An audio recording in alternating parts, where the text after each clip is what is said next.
Geneva தீர்மானத்தில் இலங்கை தொடர்பான பாரதூரத்தன்மை பதறும் சரத் வீரசேகர. செம்மணி மனித புதைகுழி விவகாரம் கனடாவில் இருந்து வந்த கோரிக்கை. சார்ல்ஸ் நிர்மலநாதன் ரவிகரன் எம்பி அதிரடி முடிவு கதி கலங்கும் பன்னி. போர்க்குற்றவாளிகளான படை அதிகாரிகள் வார்கர் டர்க்கை சந்திக்க எடுத்த முயற்சி படுதோல்வி. வடக்கு கிழக்கு காணி பிரச்சினைக்கு தீர்வு பறந்தது அதிரடி உத்தரவு. எலான் மஸ்கிற்கு நன்றி தெரிவித்த ரணில் விக்ரமசிங்க அறிமுகமானது அதிவேக இணைய சேவை. ஜெனீவாவில் இலங்கை தொடர்பான 46 கீழ் 1 தீர்மானத்தின் பாரதூரத்தன்மை அனுர் அரசாங்கத்திற்கு புரியவில்லை போல் தெரிகின்றது. சாட்சி திருட்டும் நடவடிக்கை கூட இடம்பெறுவதாக முன்னாள் அமைச்சர் சரத் வீரசேகர தெரிவித்துள்ளார். இது தொடர்பில் அவர் மேலும் தெரிவித்துள்ளதாவது, இலங்கை தொடர்பான 8 போர் குற்றச்சாட்டுகள் போலியானவை என்பதை நாம் ஜெனீவா தொடரில் நிரூபித்துள்ளோம். ஆவணங்களையும் கையளித்திருந்தேன். எதிர்வரும் செப்டம்பர் மாதம் ஜெனீவா தொடர் ஆரம்பமாகின்றது. இதன்போது இலங்கை தொடர்பான போர் குற்றச்சாட்டுகளை வெளிவிவகார அமைச்சு நிராகரிக்க வேண்டும். ஜெனீவா விவகாரம் தொடர்பில் அனுபவம் உள்ள அதிகாரிகள் வெளிவிவகார அமைச்சில் இருக்கின்றனர். சிலவேளை எனக்கு அழைப்பு விடுத்தால் நானும் பங்கேற்க தயார். வெளிவிவகார அமைச்சுடனும் இது பற்றி பேச்சு நடத்தலாம் என்றார். இதேவேளை கச்சத்தீவு விவகாரத்தை இந்திய தரப்பு அரசியல் ஆயுதமாக பயன்படுத்தி வருவதாகவும் அவர் குற்றம் சாட்டியுள்ளார். கச்சத்தீவு இலங்கைக்கு சொந்தமானது. இந்த வளமுமற்ற அந்த தீவில் ஒரு தேவாலயம் உள்ளது. தொழிலாளர்கள் தமது வேலைகளை உலர வைப்பதற்கு அந்த தீவை பயன்படுத்தி வருகின்றனர். தமிழகத்தில் தேர்தல் நெருங்கும் வேளைதான் கச்சத்தீவு விவகாரம் இந்தியாவில் பேசுபொருளாக மாறும். அரசியல் லாபம் தேடும் நோக்கிலேயே அது தொடர்பில் பேசப்படுகின்றது.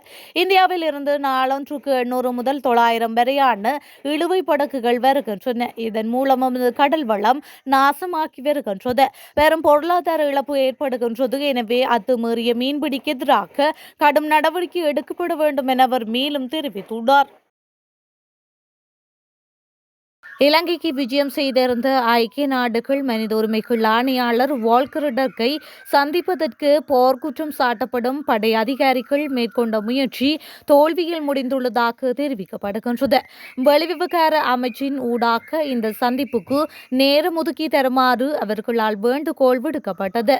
கடற்படையின் முன்னாள் பேச்சாளரும் கொழும்பில் 11 இளைஞர்கள் கடத்தப்பட்டு காணாமல் ஆக்கப்பட்ட வழக்கு உள்ளிட்டவற்றில் தொடர்புடையவர்கள் என குற்றச்சாட்டுக்குள்ளானவர் ரியர் அட்மிரல் டிபிகே தசநாயக்க இறுதிப் போரில் 57வது டிவிசனின் கட்டளை அதிகாரியாக இருந்தவரும் போர்க்குற்றச்சாட்டை கொண்டவருமான மேஜர் ஜெனரல் ஜி.வி. ரவிப்பிரிய ஆகியோரே ஐநா மனித உரிமைகள் ஆணையாளரை சந்திக்க முயன்றிருந்தனர்.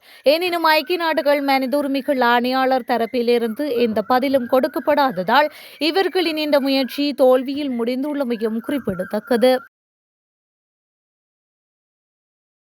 தமிழ் தேசிய அரசியல் பரப்பில் பல விடயங்கள் தற்பொழுது தீவிரமாக இடம்பெற்று வருகின்றன. அவற்றில் இலங்கை தமிழரசு கட்சியின் உறுப்பினர்களின் அடுத்தடுத்த பதவி விலகல்களும் உள்ளன. குறிப்பாக அவை தொடர்பில் பெரிதாக செய்திகளும் தகவல்களும் வெளிவராத போதிலும் குறித்த கட்சியில் தொடர் பதவி விலகல்கள் இருந்து கொண்டுதான் இருக்கின்றன.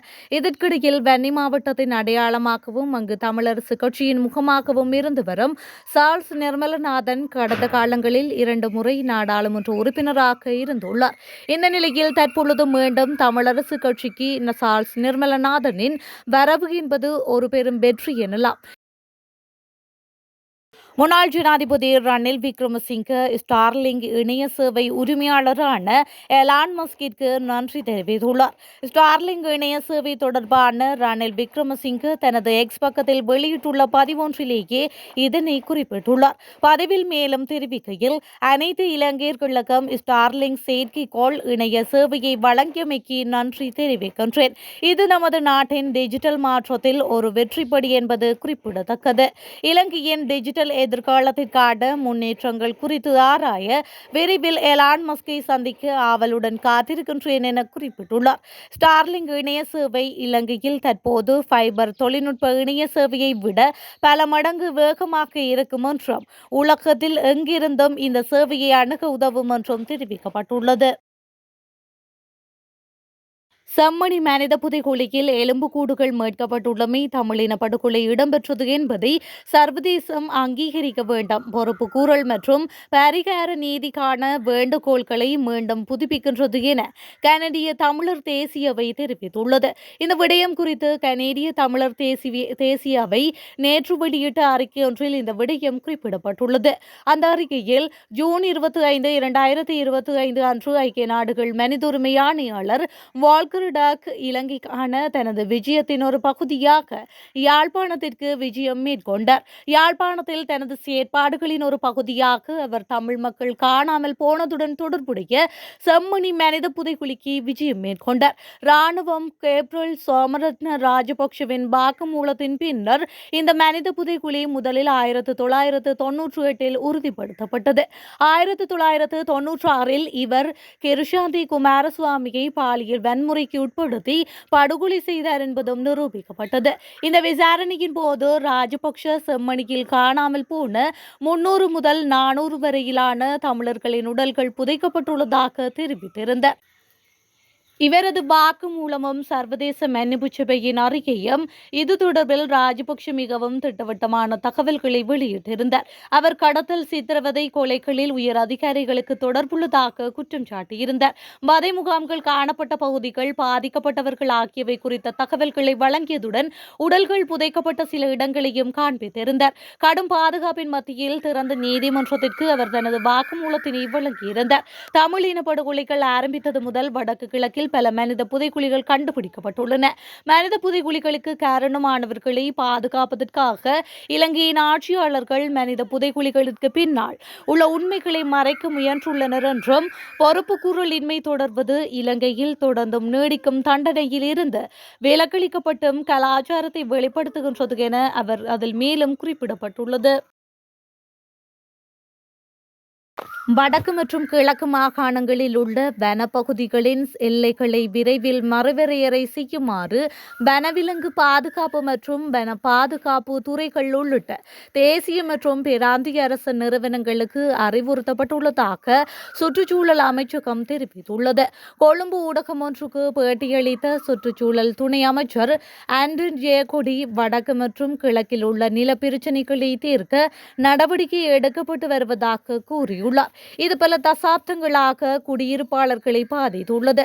சில வர்த்தமானி இருப்புகளின் அரசு அலுவலகங்கள், மருத்துவமனைகள் மற்றும் நகரங்களின் சில பகுதிகள் கூட அடங்கும்.